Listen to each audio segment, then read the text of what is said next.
Hey everybody, welcome back to the 80s Slashers YouTube channel.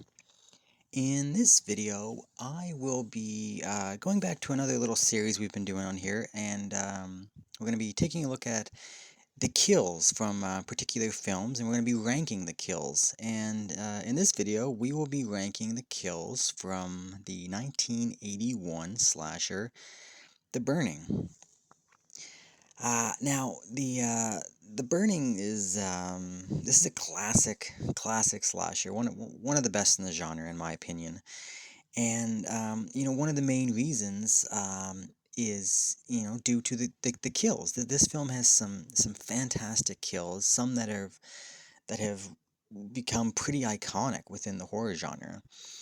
Now, if you're not aware, the special effects and practical effects for this film were done by Tom Savini, who, up to this point was, he was at the peak of his powers at this point. He had worked in, Dawn of the Dead, and then he had done the practical effects for the original Friday the 13th, and the Prowler, and the Burning. So, he's those some of those films have, like I said, like the best practical effects and kills in all of horror, and The Burning is no different. So this film has a total of 10 people die in this film, but just the way that some of these kills are structured, there's basically a total of 6 scenes. So that's what I'm gonna do. I'm gonna rank these 6 scenes from my least favorite right up to my favorite. Yeah, so let's just not waste any time. Let's just get right into this. So let's start off by taking a look at number 6.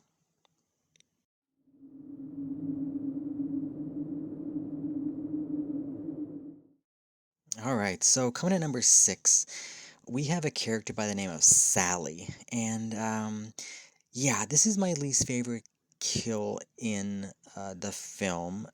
Just merely because we don't really get to see a lot of it. You know, the y- you get to see the setup of the kill, the weapon that's used, and how he's going to kill her. But for whatever reason, the editing kind of made this so the kill kind of basically appears off screen, which it's too bad. It's still, like I said, it's still a good setting. Like the way the scene was set up was pretty good. But yeah, we just basically we don't get enough of it. Quick edits, and yeah, this is really the only kill in the film that does this. So yeah, in my opinion, it's kind of a no-brainer. Um, that it's my least favorite. All right, so let's move on and we'll take a look at number 5. And I should say there's probably going to be some spoilers here because some of these kills coming up is going to be, it might potentially spoil the ending of the film. So be aware of that. If you haven't seen The Burning, you may want to watch it first and then go back. But yeah, with that said, let's move on and take a look at number 5.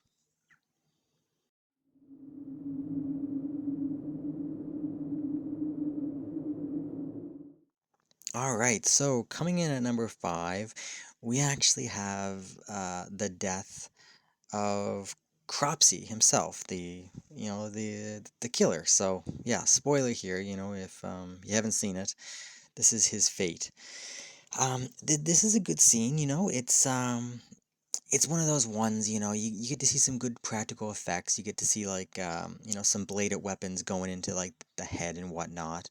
You think he's dead, and then he's not dead, and he comes back, and eventually he gets incinerated, burned to death, I guess. And yeah, like I said, there's lots going on in this scene. I always like a good uh, what do you call Burning Man, Man on Fire type death scene. Because I appreciate that it's probably really hard to film. You have an actor in one of these fire suits, setting them on fire, running around. It's a dangerous stunt, I guess, to pull off in these films. And this one looks good. But yeah, it's compared to the other kills. It's not as, I don't know. It's not as elaborate or heavy on the practical effects. For a slasher film. Again, just these are all based on my opinion of course. But yeah, this is a good effect. This is a good scene. Like I said, it's long. There's a couple fake out kills. Easy dead, easy not dead, and but yeah. So yeah, coming at number five, we have the death of Cropsy. All right, let's move on and take a look at number four.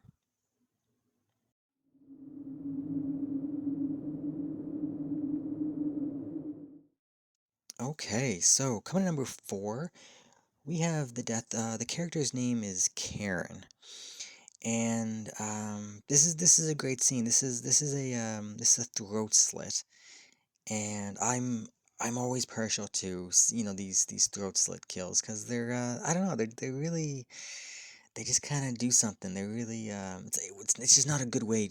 Would not be a good way to be killed, and this one's pretty good. I've seen better ones. I feel like Savini did a better one in the original Friday the 13th with the character Annie. I feel like that was a really good one. And he actually in the Prowler, there's some throat slits in the Prowler that top this as well. So that's probably why this is lower on the list here. It didn't make the top one or two or three. But it's still a good throat slit. It's a darker scene. But yeah, you get to see enough of it.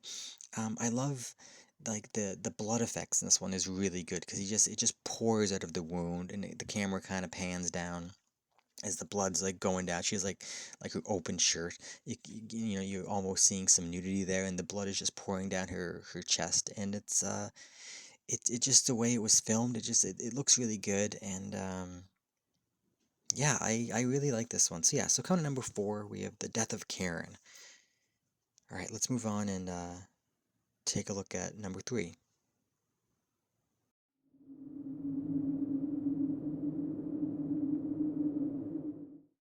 All right, so coming at number three, we have the death of a hooker. This character doesn't was never given a name, just known as the hooker. And this kill is great. I really like this kill. This is the opening kill in the film, and I was debating whether to put this at number two or three.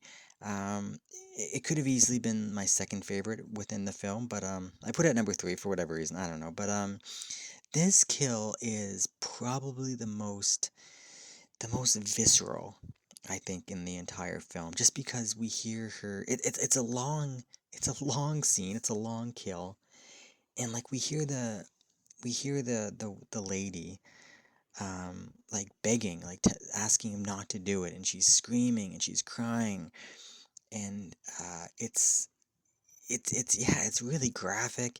Like you get to see like the long scissors like penetrating her body, and the camera goes back up to her face and back down to the wound, and you see some blood dripping, and you get a whole lot with this, and then the whole thing busting through the window. Um, yeah, this kill, there's a lot going on, and it's a really good opening kill for a film, I think, because it really sets the tone. If you're not sure what you were getting when you were watching this film, by the time this kill's over, you have a pretty good idea. Because, like I said, it's just there's a lot going on. There's a lot of like you get a good practical effect of the scissors going in. You get the screaming and the anguish on the face, the blood dripping, and then like I said, the window to top it off at the end. Yeah, this is a great kill. Good practical effect with the scissors. Yeah, really like this one. All right, let's move on and take a look at number two.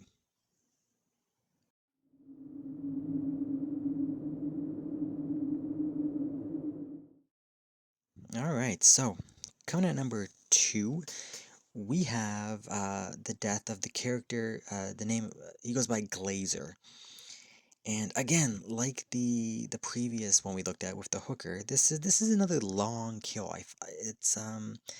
It goes on for quite a while, and you get to see quite a bit. And there's a few different, I guess stages in this. It's great. You know, you first you get to see like the garden shears are just is a great weapon. They're bladed. They're really long, so you get to see the initial like practical effect of the penetration of into his throat there, and then you get like a really good POV camera shot of him being carried through the woods by the garden shears in his throat, and you get to see like it pans down to see his feet kicking as he's being walked over to a tree, and then eventually he gets stuck into the tree, which is fantastic. Um, and then you see him struggling, almost like he wants to pull him out of his throat, but obviously he can't do that. But like it's really good. And then eventually, when the shears do get pulled out, you get to see him kind of slump down, dead on the ground, up against the tree. It's great. And another thing that really makes this kill so good is that the character of Glazer is like the douche character. He's like kind of the idiot picking on like the weaker campers and counselors and whatnot. So it's always, when that type of character gets his, it's always a little more satisfying. And they did a good job. Like they knew this was like I said, like the douchey guy, and he got what was coming to him. So yeah, Glazer's kill is fantastic. All right, so that was number two. So I don't think there's any big surprise what's coming next, but let's move on and take a look at number one.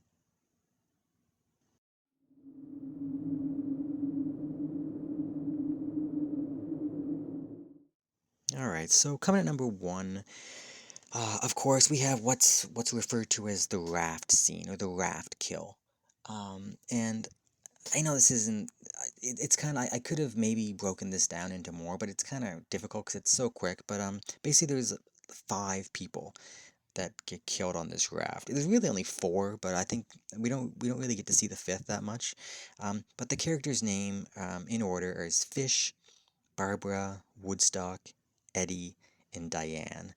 Um, really, the last character, Diane, I don't, and we don't really get to see too much, but we get to see four really good kills on this raft, and this is, yeah, this is one of like Tom Savini's most talked about iconic kills, just because it's so there's so much going on here. It's pretty long, but considering five people get killed, it's actually a pretty quick scene, and there's a lot of quick edits. But I find the quick edits it actually really helps because usually I want the camera to linger more and you get like a long practical effect. But in this case, because there's so many people, I think the quick edits helps because it really helps with like the efficiency or like the speed of the killer, like he pops out of the water and he just takes out these five people in like 10 seconds. It's crazy and it's scary and it's so well done. There's so much blood in this, and we get like I said, in the short amount of time, we get some really cool stuff. There's I think one of my favorite things, obviously the most famous is probably like the character of Woodstock getting his fingers cut off and the blood spurting up out of each finger, which is just unbelievable. That's so good. And just the look on his face as he's staring at his severed fingers is just fantastic. The girl who gets her forehead sliced open. I've never seen that before. And it seems like it was the final blow, like with the garden shears, just slit open her forehead and she kind of collapsed dead. And you saw like the big open wound on her forehead, which is great, just a nice touch. The character of Eddie gets the shears right through his like throat, penetrated. Uh, Really good. Um, yeah, there's a lot of good stuff in this scene. I love how there's a couple shots. It's like I think it must be slowed down because like the big thick drops of blood are just like dripping off the garden shears in like slow motion, and it's just such a nice like it's like an artistic touch, like because like I said, he's moving so fast and killing these people at such a quick rate. Then it kind of just slows down to see like the blood flying. It's just yeah, just like besides the practical effects, just the way the scene was filmed, it's really good. So yeah, not like I said, not a big surprise. This scene is just it's one of the best in the whole 80s slasher genre. It's fantastic. There's just so much to enjoy. So, yeah, that's it. That's my favorite kill within The Burning. And yeah, that was just a quick little ranking of all the kills. So yeah, I hope you guys enjoyed that. I like making these ranking the kills videos because it's fun to kind of take a look at some of these films and dissect these individual kills a little bit more, based on the practical effects and just the tone of them, all that stuff. It's just fun to look at. Somebody on the channel actually requested that the next one of these that I do was The Burning. So yeah, if you're watching this, yeah, there you go. Hopefully you enjoyed that, and yeah, I'll have to do another one of these. All right, that's it, guys. So hope you guys enjoyed that, and until next time. All right, see ya.